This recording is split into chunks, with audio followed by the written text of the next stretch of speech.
We are from Healing Hands Foundation with the name of First Aid Literate India. Healing Hands Foundation, in association with Devaki Amma Memorial College of Pharmacy, made India's first Aid Literate village. And now, our aim of First Aid Literate India is as strong and high as this great Mount Everest. ശ്വാസം നിലച്ച് മരണമുറപ്പിച്ച 11 മാസം പ്രായം മാത്രമുള്ള കുരുന്നിനെ രക്ഷിച്ചു ജീവിതത്തിലേക്ക് തിരികെ എത്തിച്ച ആയിഷ ഷഹാനയെ അഭിമാനത്തോടെയും ആദരവോടെയുമാണ് ഇപ്പോൾ നാട് നോക്കിക്കാണുന്നത്. വീണ് കിടക്കായിരുന്നു. അപ്പോൾ ഇമ്മ കാണാൻ കുറച്ച് ലേറ്റ് ആയിന്. പിന്നെ ഇമ്മ എടുത്തു വന്നപ്പോത്തിന് ബ്രീത്തും എല്ലാം പോയിന്. ഒരു തീരെ മൂവില്ലാത്തൊരവസ്ഥയിലേനി. അപ്പം പിന്നെ എല്ലാവരും വിളിച്ച് വന്നപ്പം ബ്രീത്തിങ്ങും ഒന്നുമില്ല. ആകെ കളറൊക്കെ മാറി തുടങ്ങീന്. ചുണ്ടിൻ്റെ കളറും എല്ലാം മാറി തുടങ്ങീന്. അപ്പം പെട്ടെന്ന് CPRും കൃത്രിമ ശ്വാസം കൊടുത്ത് സ്കൂളിൽ ഗൈഡ്സിൻ്റെ ഭാഗമായിന്. അപ്പം അവിടെ വെച്ചൊരു 3 day ക്യാമ്പിൽ ഹീലിംഗ് ആൻഡ് ഫൗണ്ടേഷൻ എന്ന് പറഞ്ഞ ഒരു ഇതിൽ വിമൽ സാറ് ക്ലാസ് എടുത്ത് തന്നീന്. അപ്പം ഫസ്റ്റ് എയ്ഡിനെ കുറിച്ച് എല്ലാ നിർദ്ദേശങ്ങളും തന്നീന്. അപ്പം ആ ക്ലാസ് കിട്ടിയോണ്ട് കൂടുതൽ ധൈര്യത്തോടെ ചെയ്യാൻ പറ്റി. ഹോസ്പിറ്റലിൽ എത്തുമ്പോഴത്തേന് കുട്ടി കരഞ്ഞീന്. അപ്പോൾ പിന്നെ ഹോസ്പിറ്റലിൽ എത്തിയതിൻ്റെ എല്ലാം ശരി. വിമൽ, അംജിത്ത്, സുരേഷ്, രവീന്ദ്രൻ, വൈശാഖ് എന്നിവരുടെ നേതൃത്വത്തിൽ ഹീലിംഗ് ഹാൻഡ്സ് ഫൗണ്ടേഷൻ തുടങ്ങിയ പ്രഥമ ശുശ്രൂഷ സാക്ഷരതയുള്ള ഇന്ത്യയിലേക്കുള്ള യാത്ര ഒരു വലിയ യാത്രയുടെ തുടക്കമായിരുന്നു. ദേവകിയമ്മ മെമ്മോറിയൽ സ്ഥാപനങ്ങളുടെ മാനേജരായ ശ്രീ M. നാരായണനുമായി ഈ പദ്ധതിയെക്കുറിച്ച് സംസാരിക്കുകയും ഈ സദുദ്യമത്തിൽ തന്റെയും ദേവകിയമ്മ സ്ഥാപനങ്ങളുടെയും സമ്പൂർണ്ണ സഹകരണം ഉറപ്പുവരുത്തുകയും പദ്ധതി നടപ്പാക്കാൻ വേണ്ട മാർഗനിർദ്ദേശങ്ങൾ നൽകുകയും ചെയ്തു.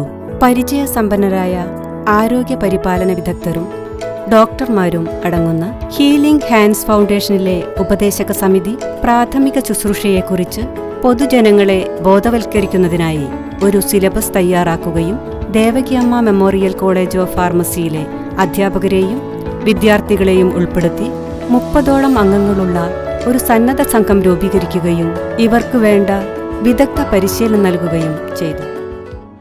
പഞ്ചായത്ത് നടപ്പിലാക്കുന്ന മിഷൻ ഫസ്റ്റ് എയ്ഡ് പരിപാടി വളരെ മാതൃകാപരമായിട്ടുള്ള പരിപാടിയാണ്. എൻ്റെ എല്ലാ അഭിനന്ദനങ്ങളും ആരോഗ്യവകുപ്പ് മന്ത്രി എന്നുള്ള നിലയിൽ ഈ മിഷൻ ഫസ്റ്റ് എയ്ഡ് ടീമിനെ അർപ്പിക്കുകയാണ്. മുഴുവൻ വാർഡ് അംഗങ്ങളുടെയും ആരോഗ്യ വിഭാഗത്തിൻ്റെയും സ്ഥാപനങ്ങളുടെയും കുടുംബശ്രീ പ്രവർത്തകരുടെയും അയൽ സഭകൾ, അംഗൻവാടികൾ, റെസിഡൻസ് അസോസിയേഷനുകൾ, വ്യവസായ സ്ഥാപനങ്ങൾ, ബഹുജന രാഷ്ട്രീയ യുവജന സംഘടനകൾ തുടങ്ങിയവയുടെ സഹകരണത്തോടെ ഈ പദ്ധതി അതിൻ്റെ ലക്ഷ്യത്തിൽ എത്തി.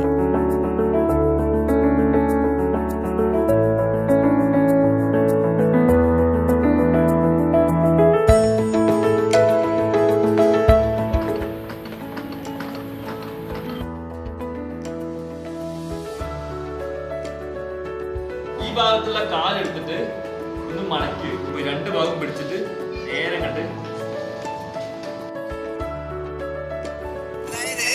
കുഞ്ഞിന്റെ തല കഴുത്തിന് നല്ല സപ്പോർട്ട് കൊടുത്തിട്ട് പിടിക്കണം. ബേജാറ് കൊണ്ട് കുഞ്ഞെ കയ്യിൽ നിന്ന് വഴുതി പോയി തലയും കുത്തി വീഴരുത്. അപ്പോൾ തല ഇത്തിരി താഴോട്ടായി പിടിച്ചിട്ട് കുറച്ച് ശക്തിയായിട്ട് അടിക്കാം. എന്നാൽ കുഞ്ഞിനെ അടിക്കുന്നത് ഓർമ്മ വേണം. അപ്പോൾ കുറച്ച് ശക്തിയായിട്ട് അടിച്ചാൽ ഈ തൊണ്ടയെ കുടുങ്ങിയത് തീർച്ചയായും. 2019 ഓഗസ്റ്റ് 3 പഞ്ചായത്തിനെ ഇന്ത്യയിലെ ആദ്യത്തെ പ്രഥമ ശുശ്രൂഷ സാക്ഷരത നേടിയ പഞ്ചായത്തായി ഇന്ന് 3/8/2019 പ്രഖ്യാപിക്കുന്നു. ഈ സാധു മനുഷ്യന്റെ കാൽച്ചുവടുകൾക്ക് ഇന്ന് ജീവനുണ്ട്. സായാഹ്നത്തിൽ ജോലി കഴിഞ്ഞ് നിറചിരിയുമായി കടന്നെത്തുന്ന അവരുടെ അച്ഛൻ അന്ന് അവരെ കാണാൻ എത്തുമായിരുന്നില്ല. ഒരുപക്ഷേ മിഷൻ ഫസ്റ്റ് എയ്ഡ് എന്ന മാതൃകാ പദ്ധതി ചേലേമ്പ്ര ഗ്രാമം ഏറ്റെടുത്തില്ലായിരുന്നുവെങ്കിൽ. ഞാൻ സത്യത്തിൽ നിങ്ങൾ മരിച്ചു എന്ന് തന്നെയാണ് വിചാരിച്ചത്. കാരണം ഒരു കണ്ണിൻ്റെ ഇമ പോലും അനക്കാതെ അങ്ങനെ പിന്നെ ഇങ്ങനെ ഉരുട്ടി പിടിച്ച് കിടക്കുകയല്ലേ, യാതൊരു ചലനവും ഇല്ല. കിടത്തിയിട്ടാണ് പിന്നെ ഞാനിത് CPR കൊടുത്തുകൊണ്ടിരിക്കുന്നത്. അപ്പോൾ കയറിച്ചല്ല. അപ്പോഴേ ഞാൻ ഏതോ ഒരു കുട്ടി ആരൊക്കെയല്ല, മോനെ മൂക്കിൽ ശ്വാസം കൊടുക്കും, ഊതുമോനെ മൂക്കിൽ വായിൽ നിന്നൊക്കെ ഞാൻ എന്തൊക്കെയോ പറഞ്ഞു.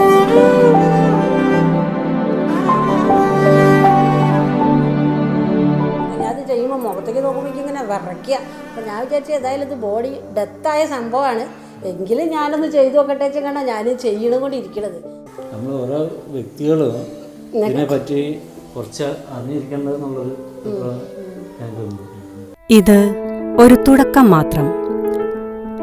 ഭാരതത്തെ സമ്പൂർണ്ണ പ്രഥമ ശുശ്രൂഷ സാക്ഷരതയിലേക്ക് എത്തിക്കാൻ നമുക്ക് ഒത്തൊരുമിക്കാം.